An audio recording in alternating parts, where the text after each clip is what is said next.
Chapter 2. Mr. Bennet was among the earliest of those who waited on Mr. Bingley. He had always intended to visit him, though to the last always assuring his wife that he should not go, and till the evening after the visit was paid she had no knowledge of it. It was then disclosed in the following manner. Observing his second daughter's employment in trimming a hat, he suddenly addressed her with, "I hope Mr. Bingley will like it, Lizzie." "We are not in any way to know what Mr. Bingley likes," said her mother resentfully, "since we are not to visit." "But you forget, mamma," said Elizabeth, "that we shall meet him at the assemblies, and that Mrs. Long has promised to introduce him." "I do not believe Mrs. Long will do any such thing. She has 2 nieces of her own. She is a selfish, hypocritical woman, and I have no opinion of her." "No more have I," said Mr. Bennet, "and I am glad to find that you do not depend on her serving you." Mrs. Bennet deigned not to make any reply, but, unable to contain herself, began scolding one of her daughters.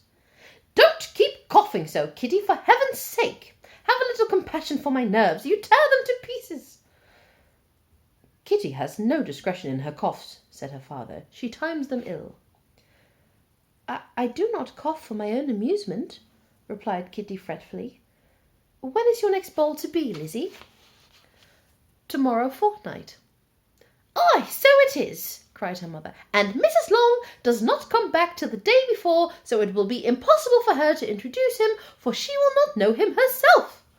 "Then, my dear, you may have the advantage of your friend, and introduce Mr. Bingley to her."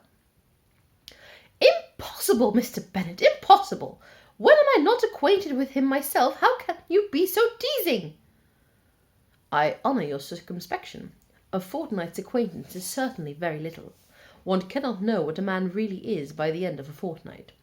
But if we do not venture, somebody else will.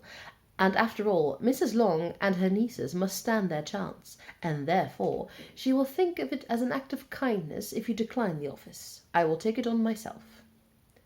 The girls stared at their father. Mrs. Bennet said only, "Nonsense, nonsense." "What can be the meaning of that emphatic exclamation?" cried he. "Do you consider the forms of introduction and the stress that is laid on them as nonsense? I cannot quite agree with you there. What say you, Mary? For you are a young lady of deep reflection, I know, and read a great many amount of books, and make extracts." Mary wished to say something very sensible, but knew not how. "While Mary is adjusting her ideas," he continued, "let us return to Mr. Bingley." "I am sick of Mr. Bingley," cried his wife. "I am sorry to hear that. Why did you not tell me so before? If I had known as much as this morning, I certainly would not have called on him. It is very unlucky, but as I have actually paid the visit, we cannot escape the acquaintance now." The astonishment of the ladies was just what he had wished. That of Mrs. Bennet perhaps surpassing the rest, though when the first tumult of the joy was over, she began to declare that it was what she had expected all the while. "How good it was in you, my dear Mr. Bennet! But I knew I should persuade you at last. I was sure you loved your girls too well to neglect such an acquaintance. Well, how pleased am I! Oh, and it is such a good joke too, that you would have gone this morning and never said a word until now." "Now, Kitty, you may cough as much as you choose," said Mr. Bennet, and as he spoke he left the room, fatigued with the raptures of his wife. "What an excellent father you have, girls," said she, when the door was shut. "I do not know how you will ever make him amends for his kindness, or me either, for that matter.